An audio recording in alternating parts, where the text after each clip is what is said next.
There's so many benefits to having text and audio together in one place. And I'm going to talk you through all of those, but how do you actually create it in a way that's actually time efficient, a time that fits into your life? Because writing and recording, that's tricky. So I'm going to show you today how to smartly repurpose anything you've written before, particularly blog posts, to really bring massive benefit to those blog posts. But equally, if you don't have any blog posts, techniques around how to create blogs and podcast episodes together so that you end up with that magical pairing, which is text and audio all together, which is brilliant for search, discovery, SEO, as well as listener loyalty, listener value, all of that good stuff. Let's take a look at how it works. If you're someone that thinks about the structure of your content, how to plan a good episode, how to organize an episode in a way that really helps your listeners or really engages them, you know how long it takes to create a plan around that, how to script it out, how to think about what goes into it. I mean, even if it's only 15, 20 minutes or even only 10, it's still a good bit of time that takes away from your recording time. So that's the problem we're trying to solve here, is how to get that planning done in a quicker time, or how to actually get much more from that plan. So one approach is, if you already have blog posts, then why not use them? Why not use that content? Now, I'm not just talking about a copy and paste. I'm not talking about just taking a blog post and reading it out. Don't worry, we've got plenty I'm going to add into that structure, which I'll talk about in a little while. But you can take that blog post, if you've already written it, you've already thought it through, you've processed it in your head, you can create a really good podcast episode from that. So let's look at how you might do that. But if you don't have blog posts, we know the benefit of having text on your website. Everyone worries about the podcast discoverability problem. How do you grow your podcast? How do you get your podcast discovered? Well, text is one of the best ways to do it. Google Podcasts will index your podcast, but it doesn't find it in the same way because of the content. It doesn't find the content within. To do that, you need to have great show notes. And great show notes really are just a blog post that covers the same thing the podcast episode does. Or most of it, at least. You might keep some stuff for the podcast episode. Again, we'll go into that in a little while. But the idea is that you'll have that blog post with the audio embedded inside, and that makes for a great podcast episode.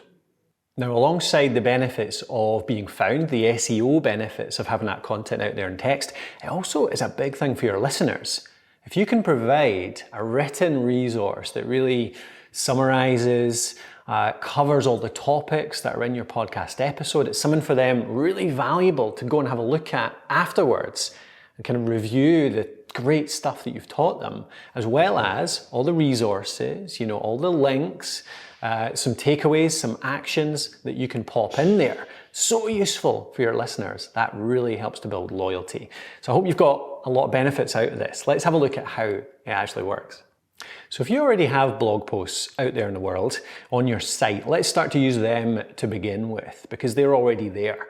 What we can do here is we can enhance those blog posts, because we can actually pop a player in there. And this really directs people towards your podcast as well. So this is saving you time because it's a plan already. You've already thought this topic through. What I tend to do is I go to the post and I'll have a look through. I'll have a read through and I'll just jot down bullet points as I'm reading. The headers of the blog posts are usually a great place to start, but then you'll jot down a few other little details as well within those headers so that you've got a little guide for yourself. And it tends to be that because you've read it, because it's something you wrote in the past, you can then record a really good, focused, tight podcast episode. And this works with a co-host as well as it does with you. If you both read it ahead of time, you create those bullet notes collaboratively, then you can really well make a great podcast episode out of that. And then once you go and embed that into the blog post, really valuable stuff because they go together so well. Now, it can be worth in the smart way, so smart repurposing rather than just pure copying. Like I said, we're not just reading it word for word, we're creating our own bullet point notes so that it is a different thing, really. It's worthwhile listening to. It's another version of it that you've put out there, maybe a different way to understand it. But equally, the smart thing is you can add things like stories. So stories and case studies are the kinds of things that work really well in audio. People love to hear you tell a story. They love to hear a case study. So tell a story about it. If it's a blog post about something you've done or about a technique or a tactic or teaching something, add in a couple of stories around how it worked for you. Give some examples, whether it's for you, whether it's for somebody you worked with, whether it's for somebody you know. Go out there and find some examples and pop them in there too. Equally, I love putting in homework, tasks, okay? So if it's teaching something, if it's a blog post that teaches people something in the podcast episode, add in those tasks. Really encourage people to do something with that information you've just taught them, okay? So teach them and then give them some examples and then say, right, this is what you can do with that knowledge. I love having them in a podcast episode because you speaking it out and giving encouragement and motivation to complete those tasks works really well in voice. It works really well in audio. Although I would maybe add them into the blog post as well. You know, you've got the basic list of tasks, that works in text well, but the motivation, the inspiring tone of your voice, that's what really makes it come alive. So that can work really well. So if you already have blog posts, that can be a really nice way to repurpose them and make a great podcast episode out of them. The next level for this, to me, is to actually create them both in tandem.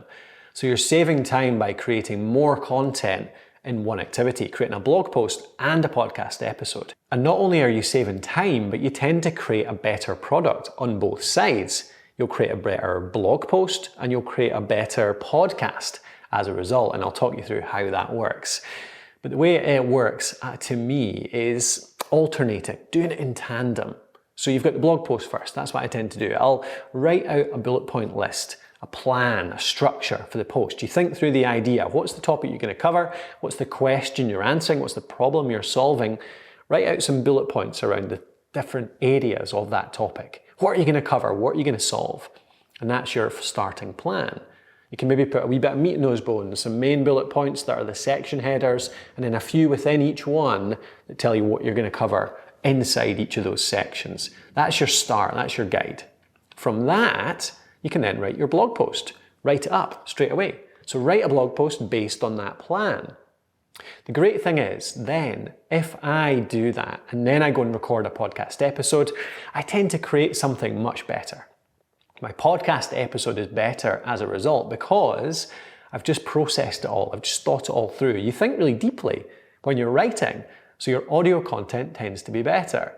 It can make for really good solo episodes because you've thought it through so clearly, you're going to go through it and you're going to cover something really tightly, really focused, in probably far less time than you would have otherwise. You're not going to waffle because you've already kind of figured out the structure, the flow. You're going to do it really tightly, really focused, and it's going to be a great podcast episode. So value-packed, your listeners will love it. But equally, you can still use that plan to work with a co-host as well. You've got that blog post, even if you write it and then your co-host reads it, you then discuss going through that plan, and that's how you can do a co-hosted one too. If you have an interview show, it can even work for that. If you do the blog post, but then you go and find an expert on that topic, you can use that blog post as talking points, as questions to go through, and an interview around the same topic with an expert from elsewhere could still work really nicely embedded into that blog post. That blog post can still form the show notes to that interview. Maybe you add another section though, which are takeaways from your guest, which are added into that blog post. Or alternatively, you then do the full sandwich. So blog post first, podcast episode second, but something that can really add massive polish. Does add a bit of time, but the quality gains can be huge, is to go back and redraft that blog post. Let's say that first one was your first draft. Then you record, but you then go back and finish. Because if you're talking to a co-host particularly, if you're doing an interview particularly, but even if it's just you talking through something, often when you end up talking it through, you come up with different insights. It's a different process in your brain, I find. I'm not sure if that's scientifically backed, but I find I come up with different insights. If I've written something and then I talk it through, I'll come up with different examples, I'll come up with different ways of stating it, that they really then improve the blog post. So I hope that makes sense. You've got that sandwich. You make the plan, it's the bullet point plan, you write the blog post, then you record the audio, and then you may go back and edit the blog post based on that. I have seen people do it well the other way as well. So make the plan, bullet point plan, and record your audio immediately and do that as the podcast episode. Now I find if I do it that way, I can then write a blog post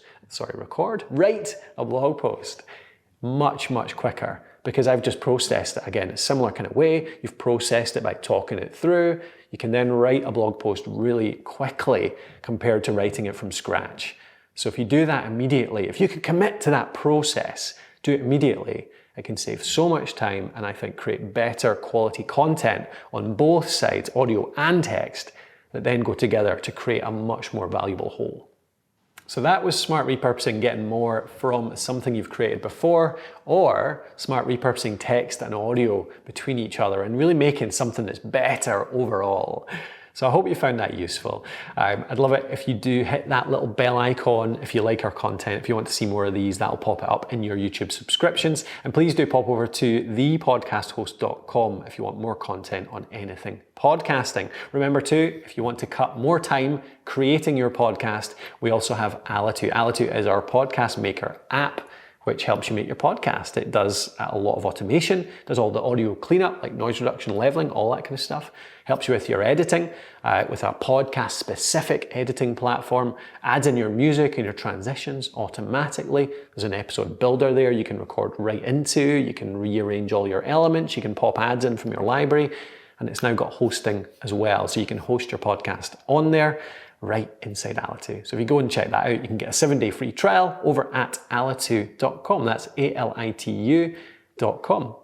And I've been Colin Gray from thepodcasthost.com. I'll see you on the next video.